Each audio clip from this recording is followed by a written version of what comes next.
Mêlée pour Pau. Le jeu est arrêté. Il y aura une mêlée avec une introduction à la section. Alors c'est vrai que les Palois essaient de ne pas avoir trop de mêlées.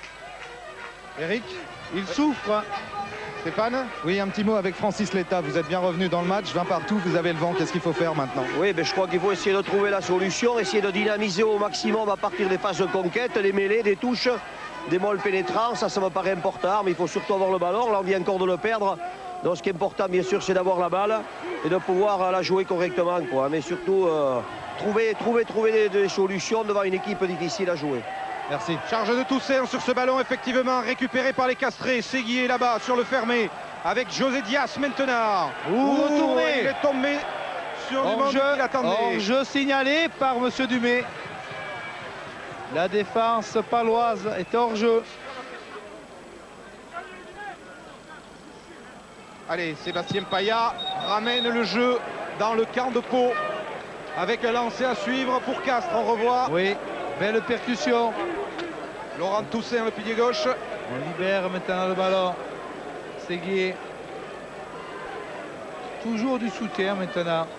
Et Diaz, et c'est là on va voir le plaquage. Regardez, beau plaquage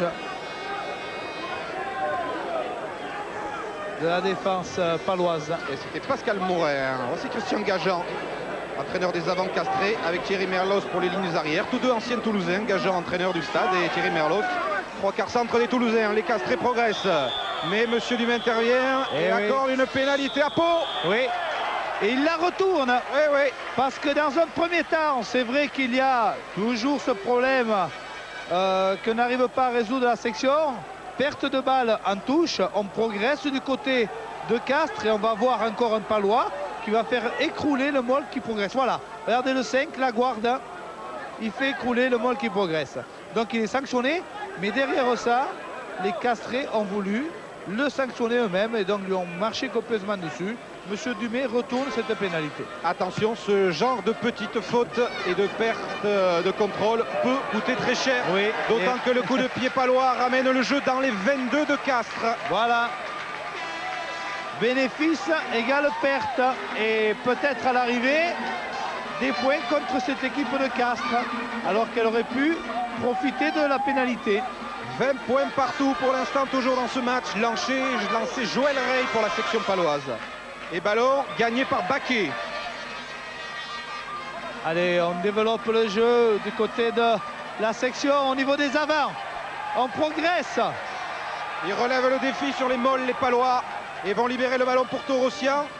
Qu'est-ce qu'il va choisir, Frédéric Torossian? Il va falloir le sortir, ce ballon. Le Mol est stoppé, voilà. Monsieur Dumais siffle. Le ballon ne sort pas. Et voilà. Et ce que redoutaient les Palois ou ce que voulaient éviter les Palois, mais va arriver. C'est une bonne petite mêlée. Voilà. Mais avec introduction de Castres, et ils perdent le ballon, bien sûr, puisque c'est eux qui ont provoqué ce Mol qui progressait et qui s'est arrêté. Le ballon ne sort pas, ils perdent le bénéfice du ballon. La mêlée s'est effondrée, il faut la faire refaire. Elle devrait permettre aux Castrés de se dégager, mais il y a des rafales de vent qui vont bien sûr empêcher des bonnes longueurs de coups de pied pour les Castrés. À moins que M. Dumais ne sanctionne l'une des deux premières lignes.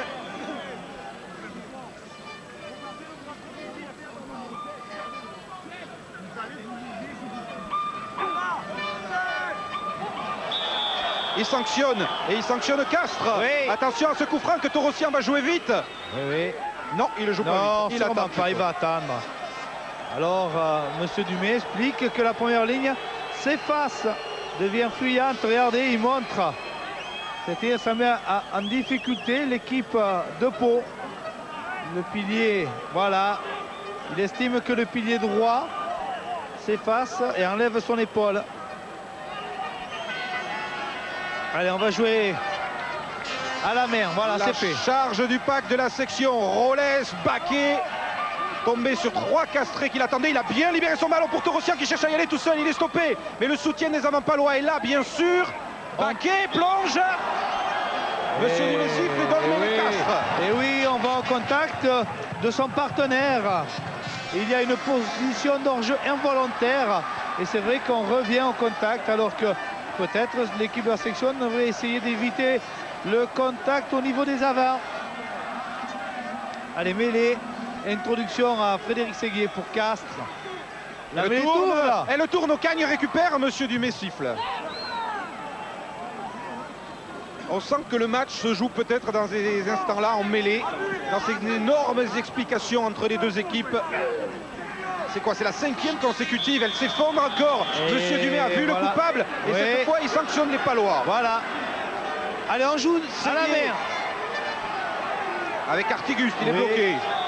Mais on prend une pénalité Pénalité. cette fois pour Castres toujours. Faute au sol. La troisième. Prochaine fois, un joueur palois sorti 10 minutes. Mais c'est les risques que vient de prendre Frédéric Séguier alors qu'il pouvait se dégager. Alors on va demander à celui qui a le coup de pied le plus puissant, c'est-à-dire Saramea à l'arrière, de dégager. Et surtout pied gauche. Et Pied gauche, ce qu'il ouvre l'angle. Voilà. Et évidemment, c'est quand même des touches d'une trentaine de mètres, pas plus, contre le vent. Plutôt violent qui souffle sur les 7 deniers. Olivier Saramea, arrière prometteur international Eric. junior. Eric, Stéphane. Oui, le coaching encore côté Castrais. On va faire rentrer Dallariva à la place de Diaz. Et on aura ainsi changé les deux troisièmes Linel. Bruno Dallariva qui joue avec un casque remplace José Diaz. Dallariva, numéro 19, sous l'œil de Christian Gajard, très élégant. Lancé battu, ballon gagné par les Castrés, la forgue sur Séguier, sur Escale, pardon. Escale mis au sol, ballon que vont réussir à sauver les Castrés. Séguier, Paya, et où à la limite de la Navarre. Oui. En avant au sol. Où est-ce qu'il y a une autre faute? Carton blanc. Carton blanc contre Gomard, le Castré. Il est allé au sol. Donc, c'est pour la 4e faute. Et Castres va jouer 10 minutes à 14 à la sortie de Frédéric Gomard. Il va manquer un homme au pack Castré pendant 10 minutes. Voilà, Frédéric Gomard va rejoindre le banc de touche pendant 10 minutes. On jette un coup d'œil sur le score, 20 partout sur le chrono, 62 minutes. Il ne reste que donc 18 minutes dans cette seconde période de ce 8e de finale. Où, je vous le rappelle, en cas d'égalité, on disputera 2 prolongations de 15 minutes. On vient en hauteur. Bon, une faute pas signalée. Et puis après, il fait la faute au sol. Il lâche pas son ballon. Voilà. Pendant qu'Ocagne se prépare, je vous rappelle nos rendez-vous avec le handball, le tournoi de Bercy, France-Croatie après le rugby. Et ensuite le basket, Limoges-Villeurbanne, la deuxième mi-temps du match d'appui. Pour cette grande après-midi de sport collectif sur Canal. David Ocagne pour donner l'avantage à la section paloise. Ça se lève et ça passe entre les poteaux. Alors voilà un nouveau moment difficile à gérer pour les Castrés puisqu'ils viennent d'encaisser une pénalité. Et donc ils perdent 23 à 20. Et ils vont avoir à gérer la sortie de leurs joueurs. Ils vont jouer à 14. Et à Pau aussi, on fait rentrer du Sanfré, vous le voyez, avec la sortie de Vignolo. Et l'entrée sur la pelouse d'Abder Agueb, l'ancien Toulonnais. Ballon pour Baquet. Ramassé Bien par Cléda. libéré. Torossian sur Ocagne. Il a le coup d'œil, il ouvre Palois, il cherche la touche et il va la trouver dans les 22 de Castres. Et oui, un jeu au pied malicieux. Il était en dehors de ses 22 mètres, donc il fallait qu'il trouve une touche indirecte. Et il se sert de l'apport du vent. Il réussit très très bien puisqu'il amène des hostilités sur la ligne des 22 mètres castraises. Lancé, Christian Batut pour le Castres Olympique. Mené de 3 points contre le vent. À un quart d'heure, un gros quart d'heure de la fin de ce match. Ballon gagné par Colin Gaston en début d'alignement. Allez, on avance. On se replace, on fait les efforts nécessaires à Castres, voilà. Attention, on va être esselé. Et voilà, le ballon ne sort pas. Donc il y aura sûrement, ou très certainement, une mêlée avec une introduction pour Pau. Voilà, c'est fait. Bien eu. Eric. Et un ballon d'attaque pour les Palois, Stéphane. Oui, encore un changement côté Castré avec la rentrée normalement de Regnardo à la place de Laforgue. Voilà, il est rentré. Reggiardo, le pilier droit argentin, l'international Puma, qui est rentré donc à la place de Thierry Laforgue. On va suivre cette mêlée avec le départ de Rolles, qui est bloqué par son vis-à-vis Allinger. Il libère Torossian. Triep Capdeville, écroulé dans les 22 de Castres. Torossian, le Loir joue au pied. Est-ce qu'il va trouver la touche? Non. Et ballon en touche de but. Mêlée, touche de but. Il n'y aura pas de renvoi 22, il y aura une mêlée.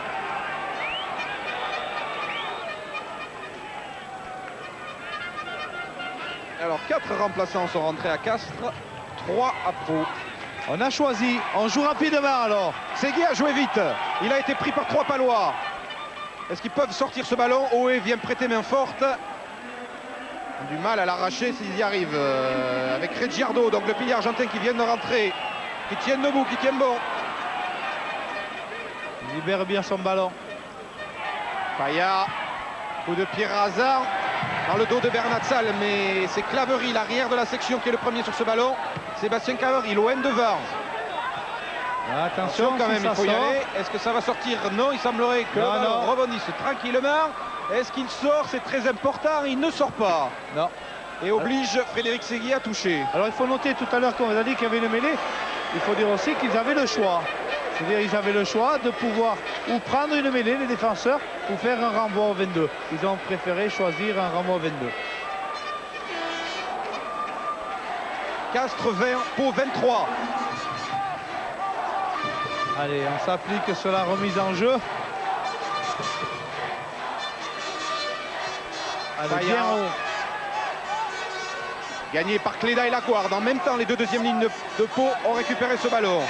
Départ de Agueb qui vient de rentrer. Torossian qui va bien libérer son ballon, c'est fait. Hop, un en avant signalé qui ne profite pas au Castré. Donc on revient, on va faire une mêlée. On est dans une longue période de domination paloise, mais 3 petits points d'avance seulement pour la section. Oui, mais je crois qu'on essaie de gérer du côté de Castres peut-être le joueur qu'ils ont à l'extérieur. Ils se disent que s'ils arrivent encore à passer 5 minutes comme cela, il restera une dizaine de minutes après pour essayer de revenir au score. Une fois qu'ils seront au complet. Parce qu'il va falloir qu'ils soient forts, les Castrés, pour résister à 7 devant sur la mêlée. Introduction, Frédéric Séguier, le capitaine Castré. Départ d'Allinger. Nicolas Allinger pour Dallariva. Non, Nicolas Allinger toujours. Le voilà, il transmet son ballon à Séguier qui accélération pour Saramea qui avait les pieds en touche. Oui. L'arrière de Castres. Il a mis les pieds sur la ligne. Alors qu'il y avait un bon départ d'Allinger qui a eu le soutien de Frédéric Séguier.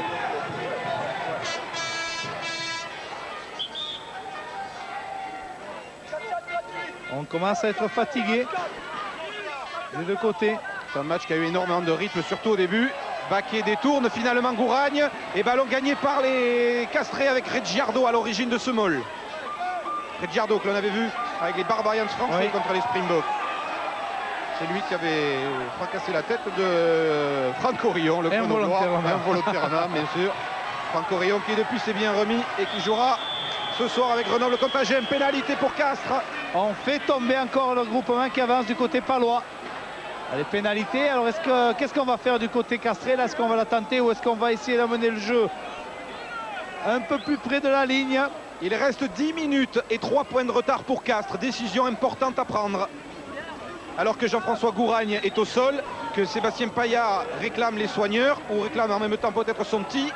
Il n'a pas fait signe à M. Dumay, il ne tente pas. Non, il ne tente pas, il va se rapprocher. Alors, premièrement, trouver la touche. Deuxièmement, gagner le ballon sur le lancer Castré qui va suivre. C'est fait pour la touche dans les 22 de Pau. On revoit la faute paloise. Oui. C'est vrai qu'ils se battent, ces Castrés, ils sont 7 devant. Pierre Labourdette au milieu de l'écran, là, le président palois. Jean Piquet derrière, président du comité. Souriant, malgré le suspense en cette fin de match. Monsieur Dumay demande un couloir bien net Lancé Christian Batut. Gagné par Colin Gaston, relâché. Ballon relâché en avant. En avant. Et une munition perdue par Castres. Le dur labeur doit recommencer du côté de Castres. On n'assure pas la conquête. On a envie de jouer un peu trop rapidement. Et maintenant on court après ces 3 points de retard. La mêlée met l'effort pourtant. Et Torossian dégage. Monsieur Dumais a sifflé. Coup franc pour Castres. Oui, on se relève. On fait des efforts extraordinaires à 7 en mêlée fermée du côté de Castres. Allez, un coup franc qui vient sanctionner la mêlée paloise. Surtout la première ligne qui s'est relevée. Alors on va la jouer à la main. Frédéric Séguier va solliciter les avants de Castres. C'est parti. Non, il donne à Paya. Paya pour Allinger maintenant. Allinger à l'origine de ce point de fixation dont on va essayer de sortir vite le ballon. Séguier. Il n'y aura pas de drop sur cette action. Paya à l'intérieur d'Alariva. Bien plaqué. La défense paloise résiste, mais le ballon ressort pour Castres. Séguier qui hésite. Il ne sait pas de quel côté il choisit le grand champ. Paya. Ohé passe les bras. Il n'y a personne pour l'aider. Si, maintenant, non. Ballon perdu, non, Allinger qui charge, qui n'est pas plaqué. 3-4 Palois pour le pousser en touche. À 5 mètres de la ligne de but de Pau. Est-ce que le ballon va sortir? Ça ressort, oui, pour Séguier. Non, monsieur Dumais, donc pénalité. Pénalité pour Castres. À 9 minutes de la fin. On est hors jeu, la défense paloise est hors jeu. Alors qu'on avait une attaque qui a été amené par les Castrés et surtout un changement d'idée de l'arrière Saramea alors que son centre Ohé avait fait un petit cadrage débordement et l'attendait sur l'extérieur. C'est une occasion peut-être manquée à nouveau pour Castres. Alors on va tenter la pénalité. Elle n'est pas en position facile, c'est le moins qu'on puisse dire. C'est un droitier qui va taper, c'est Sébastien Paya. Et Gomard est rentré sur le terrain après sa suspension, Eric. Merci Stéphane, ça veut dire que Castres est redevenu à 15, revenu à 15 contre 15. 8 minutes de la fin du match. 23 pour Pau, 20 pour Castres avec le ballon du CO, c'est écrit dessus. Sébastien Paya va tenter cette pénalité.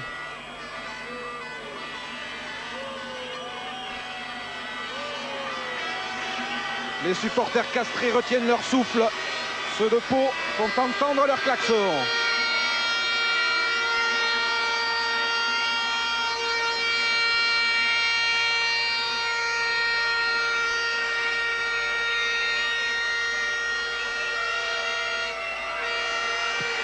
Et le ballon passera à côté. Attention à la réception. Bernat Salle d'Antiac. Et d'Antiac poussé en touche. On a évité le pire côté palois. On en reste à 23-20 pour la section. Et on prend des risques quand même parce qu'il y a un ballon qui est passé à côté des poteaux où on n'a pas pu aplatir parce que le ballon était devant la ligne d'en but. Et puis au lieu de se dégager au pied, on joue à la main du côté de la section.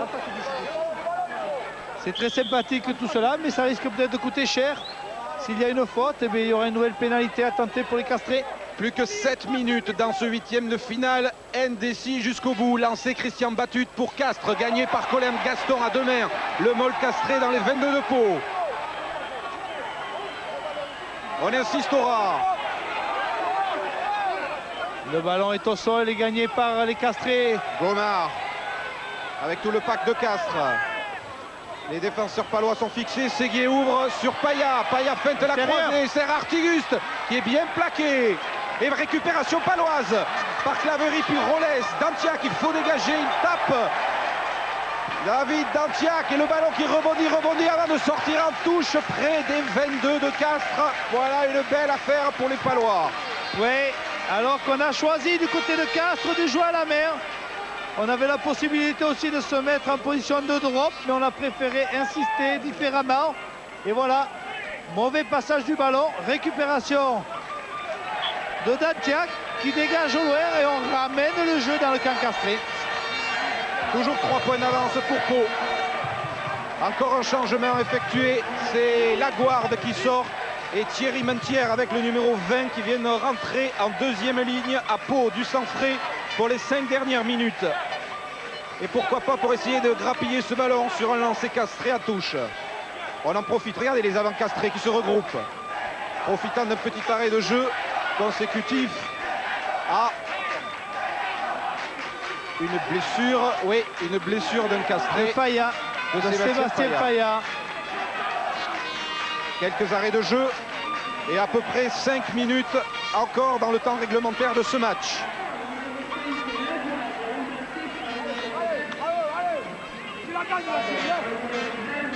On a entendu Torossian dire tu la gagnes Thierry, c'est à Mentière, Thierry Mentière qu'il s'adresse. Ou Thierry Cléda. Ou Thierry Cléda, c'est vrai, ils sont nombreux. Il a la chance, il parle à plusieurs personnes à la fois. Cléda a sauté, Gaston a détourné sur Gouragne. Ballon gagné donc par les castrés. Alors on progresse à nouveau du côté de Castres. Bon, attention le ballon, on a récupéré. 4 minutes. Il faut continuer à progresser, sinon M. Dumais va arrêter la phase de jeu et va donner le ballon aux Palois. Voyons qu'est-ce qu'il décide. Et voilà, il leur explique qu'on a porté le ballon, messieurs. Vous ne l'avez pas sorti, on le rend à l'équipe qui défend. Les Palois dans une situation inverse de celle qu'ils avaient connue en finale du Dumanoir, où ils étaient menés par Bourgoin. Là, ils mènent de 3 points. Comment vont-ils gérer? Torossian, Chandel pour son ailier Martin. À la réception, Saramea bloque. Monsieur Dumais n'a pas accordé d'arrêt de volée. Il n'y a pas d'arrêt de volée, mais les castrés ont le ballon. Séguier, attention. Paya. Attention, on risque là. Artiguste. On prend énormément de risques oui. à Castres et pénalité. Qu'est-ce qu'il siffle, monsieur Dumais? Oui, pénalité pour Castres. Attention, les Castrés vont jouer vite. Attention, il y a un homme au sol. Joueur qui est blessé. Il y aura 2-3 minutes d'arrêt de jeu dans ce match. Est-ce que c'est Philippe Escal? C'est Philippe Escal. L'ailier droit, auteur du premier essai castré en début de première période. On prend des risques, on prend trop de risques du côté de Castres, alors qu'il leur suffirait d'essayer de progresser et d'amener le jeu dans le camp palois. Oui, on voit un contact entre les deux joueurs. C'est Saramea qui vient au contact d'Escal et qui le sonne un petit peu. Si les Castrés ne jouent pas différemment, ils ne passeront pas. Il leur reste 5-6 minutes avec les arrêts de jeu. Mais ils sont aussi contre le vent. Ce vent qui peut les empêcher de revenir facilement dans le camp palois, où les supporters de la section venus en nombre croient à la qualification de leur équipe pour les quarts de finale. Saramea trouve la touche avec un lancer à suivre pour le talonneur de Castres.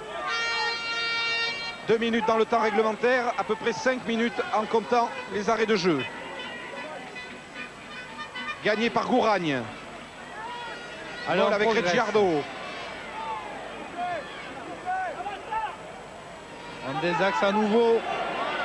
Il va falloir le sortir ce ballon. Séguier sur Paya. Paya le sauté pour Saramea qui rentre dans la ligne. Il a donné à Garrigue, mais son ailier a été aussitôt bloqué par la défense paloise. Et le ballon a été récupéré, arraché par les Palois. Oui. Mais monsieur Dumais a sifflé et va accorder une mêlée. Et on considère que le ballon ne sort pas du côté palois. On a provoqué le regroupement. Alors on donnera une mêlée avec une introduction pour Castres. Peut-être Séguier. Dernière chance castraise. Introduction Séguier. Départ d'Allinger, son 3e ligne centre. Il est pris par Ocagne et par Baquet. Ballon castré avec maintenant Colin Gaston. Retourné. Les Palois défendent férocement. Séguier, Paya. Paya prend l'intérieur. Il est bloqué lui aussi. Plus qu'une minute dans le temps réglementaire. Séguier encore. Oh, il y a renversement.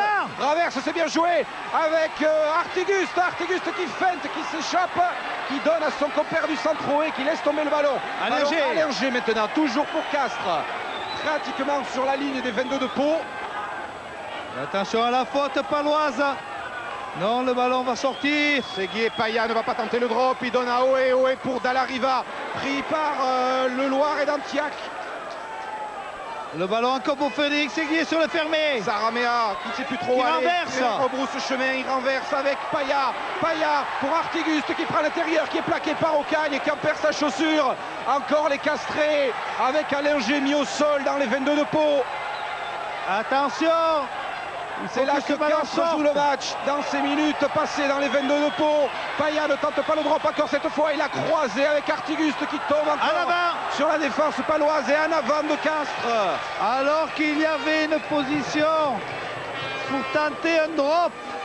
On ne l'a pas voulu, on ne l'a pas désiré ainsi. On joue toujours à la main. Du Quelle côté fin de de match. Castres. 3 points d'avance pour Pau. Luno Grimace, temps réglementaire terminé. Mêlée très importante, c'est peut-être la dernière du match, mais il faut que les Palois puissent résister parce que ça va être un véritable enfer pour eux. Les Castrés vont mettre tout ce qu'ils ont dans le ventre. Regardez les joueurs qui ont besoin de récupérer, de souffler physiquement. Ce match est long, très long. Jean-Louis Luno regarde le chrono, le temps réglementaire est terminé. Et Pau mène de 3 points. Alors que Dantiac a l'air d'avoir mal à l'épaule. Faut couper aussi peut-être le rythme de ces Castrés. Introduction Taurossian. Et il va falloir que les Palois résistent à la poussée de Castres. C'est peut-être la dernière mêlée du match. Oula, Allez. on est emporté. Mêlée qui a tourné. À refaire, dit Monsieur Dumais. Dumais ne va pas hésiter si les Palois n'arrivent pas à sortir cette balle. Pour l'instant, c'est Pau qui est en quart. Taurossian dégage. Position d'enjeu de la part des Castrés. Et pénalité pour Pau qui va permettre aux Palois de se dégager. Oui, et ils vont souffler. On y croit sur le banc palois. Il faut assurer la touche. C'est fini, dit Jean-Louis Luno.